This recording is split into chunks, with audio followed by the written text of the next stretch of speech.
Kami sangat percaya penuh terhadap hakim untuk membuat suatu keputusan melalui perpanjangan tangan Tuhan terhadap hakim, agar kami memperoleh keadilan yang seadil-adilnya atas dihilangkan secara paksa nyawa anak kami almarhum Joshua.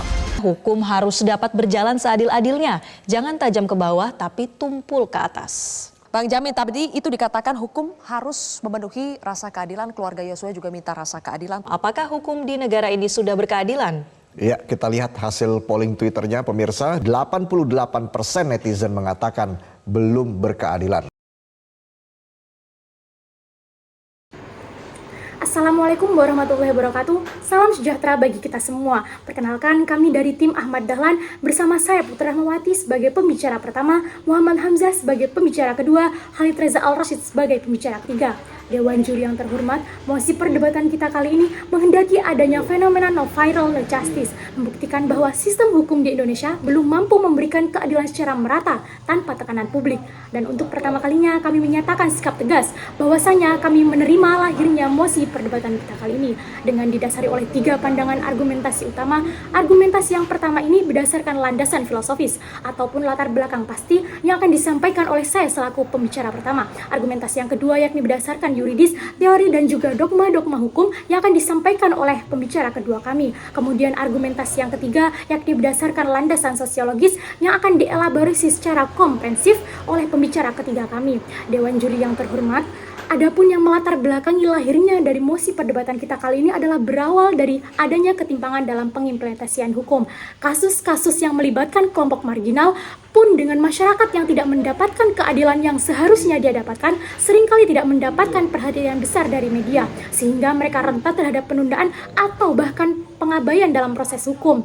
Fenomena no viral no justice menjadikan bukti krisis kepercayaan masyarakat terhadap sistem hukum yang dimana keadilan akan tercapai apabila sudah mendapatkan sorotan publik. Hal tersebut terlihat dari 2 poin urgensi Dewan Juri. Yang pertama adalah kegagalan dari sistem hukum formal dan ketidakadilan dari struktural, di mana keputusan dan kebijakan dari pemerintah baru direspon setelah mendapatkan tekanan sosial dari media sosial.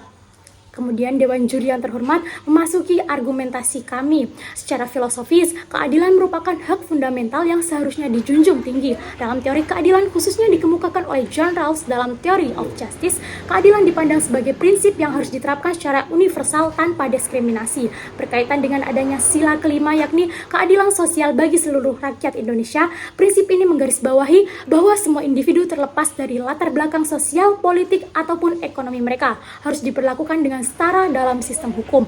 Akan tetapi, fenomena no viral no justice mencerminkan ketidakmampuan sistem hukum untuk menjamin keadilan bagi semua pihak. Hal ini bertentangan dengan tujuan dasar negara, yaitu menciptakan keadilan sosial dan kemanusiaan yang adil dan beradab. Dalam Undang-Undang Dasar 1945, Pasal 27 ayat 1 menegaskan bahwa segala warga negara bersamaan kedudukannya dalam hukum dan pemerintahan.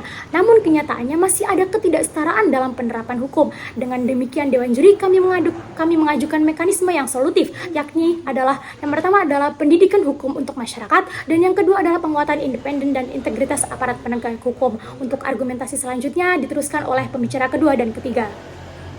Assalamualaikum warahmatullahi wabarakatuh. Salam sejahtera untuk kita semua. Fox Populi Fox Day. Suara rakyat adalah suara Tuhan. Dalam kehidupan berbangsa dan bernegara, setiap rakyat memiliki hak suara selayaknya utusan Tuhan, baik langsung maupun media sosial. Demi mewujudkan keadilan secara merata, tentunya Dewan Juri yang amat saya hormati, hal ini selaras dengan adanya mosi perdebatan kita kali ini, yakni fenomena no viral no justice, membuktikan bahwa sistem hukum di Indonesia belum mampu memberikan keadilan secara merata tanpa adanya tekanan publik. Dewan Juri yang terhormat serta seluruh insan yuridis yang budiman, sebagai pembicara kedua, di sini saya akan mengokohkan kembali bahtera argumentasi yang telah dibangun oleh rekan berpikir saya pembicara pertama. Kami menegaskan bahwa kami menyetujui dengan adanya mosi perdebatan kita kali ini. Adapun dengan argumentasi saya akan menggagas 3 variabel. Variabel pertama adalah justifikasi atas argumentasi pembicara pertama, variabel kedua adalah argumentasi utama saya, dan variabel ketiga adalah solusi. Masukin variabel saya yang pertama, yakni adalah justifikasi atas argumentasi pembicara pertama.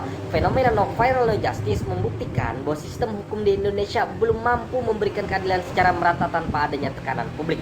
Mengapa demikian? Sebagaimana pembicara pertama, pada kenyataannya penegakan hukum di Indonesia tidaklah mencerminkan nilai keadilan yang merata, sehingga memicu timbulnya keterlibatan masyarakat sipil ataupun civil engagement. Padahal Dewan Juri menggali nilai hukum dan juga rasa keadilan yang hidup di tengah-tengah masyarakat merupakan tugas utama daripada penegak hukum. Masuki variabel yang kedua adalah argumentasi utama saya. Sekiranya Dewan Juri berada pada posisi pro, saya akan mengupas argumentasi secara yuridis konseptual apabila kita melihat fenomena no viral no justice yang pada akhirnya membuktikan bahwa sistem hukum di Indonesia memanglah belum mampu memberikan keadilan secara merata tanpa tekanan publik. Berdasarkan pasal 1 ayat 3 Undang-Undang Dasar Negara Republik Indonesia tahun 1945 yang menyatakan bahwa Indonesia merupakan negara hukum di mana hukum adalah alat untuk mewujudkan kepastian, keadilan dan kebermanfaatan hingga setiap orang mendapatkan perlindungan hukum yang sama. Lanjutannya ialah pasal 28D ayat 1 menjelaskan bahwa setiap orang berhak atas pengakuan, jaminan dan juga perlindungan dan kepastian hukum yang adil serta perlakuan yang sama di hadapan hukum. Tentunya Dewan Juri hal ini mempertegas bahwa setiap warga negara harus dilindungi secara hukum tanpa adanya diskriminasi, termasuk dalam penanganan yang tidak responsif. Sejatinya Dewan Juri dalam sistem penegakan hukum di Indonesia telah diatur secara lengkap dan juga komprehensif. Namun hal tersebut tidaklah sesuai sebagaimana secara eksplisit diatur dalam undang-undang. Seperti halnya banyak laporan yang diabaikan oleh pihak berwenang sehingga mengalami kesulitan dalam mengakses keadilan, bahkan tidak mendapatkan hak sebagaimana mestinya. Dengan adanya keterlibatan masyarakat dalam mengawal kasus-kasus yang ada, akhirnya media sosial adalah access to justice menjadi alternatif menyuarakan dan memperjuangkan keadilan yang efektif. Berdasarkan pasal 3 ayat 2 Undang-Undang Nomor 39 Tahun 1999 tentang hak asasi manusia dan juga DUHAM pada pasal 6, keduanya mengatur ketentuan serupa yang pada intinya ialah menegaskan bahwa setiap orang berhak atas perlindungan hak asasi manusia tanpa diskriminasi. Akan tapi Dewan Juri melihat hukum yang ada hanya tajam ke bawah, yakni masyarakat yang tertindas, tapi tumpul ke atas kepada masyarakat elit dan para pemegang kebijakan. Akhirnya menimbulkan rasa percaya pada hukum semakin memudar. No viral, no justice. Tafsir sebagai argumentum a contrario yang dimaknai tidak ada keadilan jika tanpa viral terlebih dahulu. Oleh karenanya Dewan Juri, hak atas keadilan menjadi bersyarat dan tidak dapat diakses dengan mudah oleh semua orang. Media sosial memberikan ruang bagi mereka yang tidak dengar suaranya untuk menyuarakan ketidakadilan yang mereka alami terhadap penegakan hukum yang tidak mampu mewujudkan nilai keadilan, kepastian dan kemanfaatan terhadap suatu perkara hukum. Hal ini membuktikan bahwa sistem hukum di Indonesia belum mampu memberikan keadilan secara merata tanpa tekanan publik. Dewan Juri yang terhormat, peristiwa tersebut tentunya bertentangan dengan prinsip equality before the law yang mengharuskan semua individu diperlakukan sama tanpa diskriminasi, baik dalam akses terhadap keadilan maupun perlakuan oleh lembaga penegak hukum haruslah sama, menjangkau semua kalangan dan tidak pandang bulu. Bahwa penegakan hukum harus dilakukan tanpa membeda-bedakan orang, tidak memandang status, masyarakat biasa, berpangkat dan latar belakang apapun. Masuki variabel saya yang ketiga, yakni adalah solusi. Selaras dengan adagium hukum yakni lex semper rebit remedium, yakni hukum sejatinya adalah obat atau solusi. Kami menggagas yang pertama, pendidikan hukum untuk masyarakat. Yang kedua, penguatan mekanisme pengawasan internal di dalam lembaga penegakan hukum. Dan yang ketiga, memperkuat kapasitas dan profesionalisme aparat penegakan hukum, pelatihan dan pendidikan berkelanjutan bagi polisi, jaksa dan juga hakim. Some quick tribuer, berikanlah kepada orang lain apa yang menjadi haknya. Sekian dari saya selaku pembicara kedua. Wassalamualaikum warahmatullahi wabarakatuh. Dewan Juri yang terhormat serta pemerhati perdebatan sekalian, masih segar bersama pembicara pertama hingga pembicara kedua, memaparkan bagaimana mosi dalam hal ini bertentangan dengan nilai filosofis serta nilai yuridis negara Indonesia. Kini izinkanlah saya, Khalid Rizal Rashid, selaku pembicara ketiga yang akan mengokohkan kembali serta akan mengupas tuntas terkait adanya mosi perdebatan kali ini dengan mengkonstruksikan pada aspek sosiologis. Sebagaimana tokoh pakar hukum tata negara Bivitri Susanti SHLLM menyatakan bahwa fenomena no viral no justice mencerminkan penegakan hukum di Indonesia yang belum berjalan dengan baik dan semestinya, yang menyoroti bahwa banyaknya kasus baru mendapatkan perhatian setelah viral terlebih dahulu di media sosial. Hal tersebut menunjukkan bahwa sistem hukum belum mampu menyelesaikan permasalahan secara komprehensif tanpa adanya tekanan publik. Pun demikian, hal tersebut selaras dengan jurnal IUS Kajian Hukum dan Keadilan Vol 12 nomor 1 pada bulan April tahun 2024 dengan judul No Viral No Justice, A Criminological Review of Social Media Based Law Enforcement from the Perspective of Progressive Law, yang dimana menyatakan bahwa no viral no justice menunjukkan adanya ketidakpuasan masyarakat terhadap sistem penegakan hukum yang dianggap kurang responsif terhadap masyarakat. Dewan Juri, mari kita bawa perdebatan ini satu tingkat lebih tinggi dengan satu fakta empirikal yang telah ada, yang kemudian akan saya analisis berdasarkan aspek sosiologis serta implikasi apa yang telah disebabkan. Yang pertama, kasus Al-Bahmadi, penganiayaan santri pada Pondok Pesantren Darut Salam Gontor pada tanggal 22 Agustus tahun 2022, yang dimana pondok pesantren melaporkan apa yang telah terjadi kepada Al-Bahmadi dikarenakan kelelahan dan akhirnya terjatuh akibat mengikuti perkemahan malam Jumat. Kemudian ibu korban Soimah menemukan ada yang kejanggalan pada kematian Al-Bahmadi, yang dimana hal tersebut diperkuat oleh wali santri yang lain bahwa kematiannya bukan disebabkan karena itu. Kemudian ibu Soimah akhirnya pun mencari keadilan melalui sosial media untuk mendapatkan simpatisme masyarakat serta keadilan apa yang seharusnya ia dapatkan untuk anaknya yang telah menjadi korban. Kemudian ibu Soimah pun akhirnya menemui pengacara kondang Hotman Paris Hutapea di Palembang pada hari Senin tanggal 5 bulan 9 tahun 2022, dan akhirnya ditemukan fakta terbaru bahwa adanya kekerasan yang menyebabkan kematian bagi AM. Nur Syahid selaku juru bicara Ponpes Gontor mengakui bahwa adanya kekerasan terhadap AM sehingga mengakibatkan AM meninggal dunia, yang dilansir pada data artikel NU Online pada tahun 2022.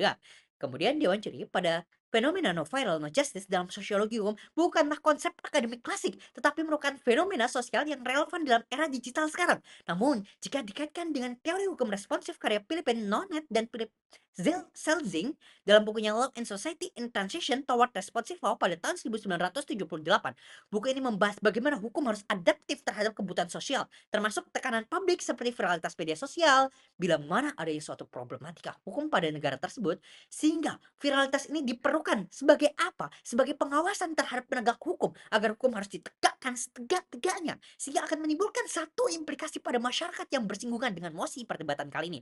Yang pertama, sebagai simbol kepedulian masyarakat terhadap ketidakadilan para penegak hukum, sehingga yang akan mendatang masyarakat akan melaporkan segala hal kepada sosial media agar mendapatkan simpatisme warga yang kemudian menjadi viral, sehingga masyarakat akan menekankan para penegak hukum agar mendapatkan keadilan secara seharusnya melalui prosedural yang ada dan tidak cacat dengan peraturan perundang-undangan yang ada. Kemudian Dewan Juri, komparasi no viral no justice negara Indonesia selaras sama halnya pada negara Amerika Serikat, yang dimana kepercayaan publik terhadap aparat penegak hukum yang tidak stabil.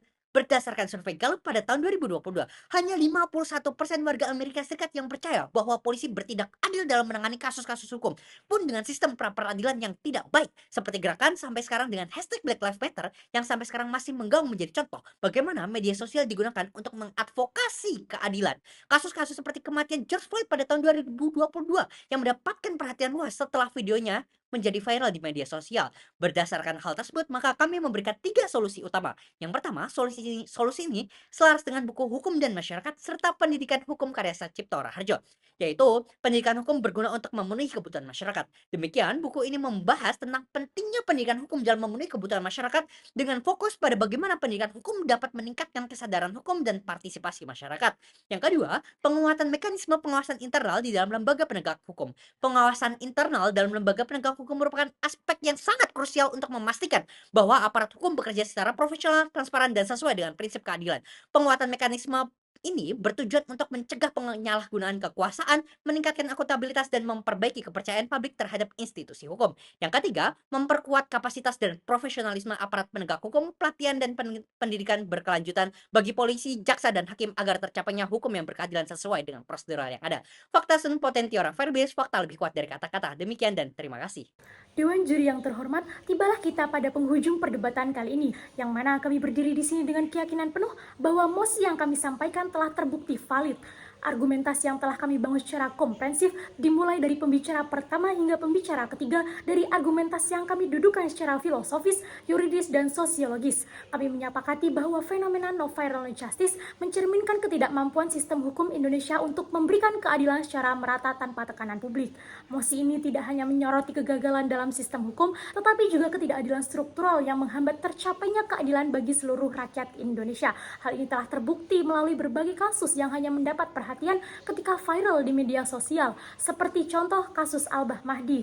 Fenomena ini membuktikan bahwa hukum di Indonesia cenderung lebih responsif terhadap tekanan publik.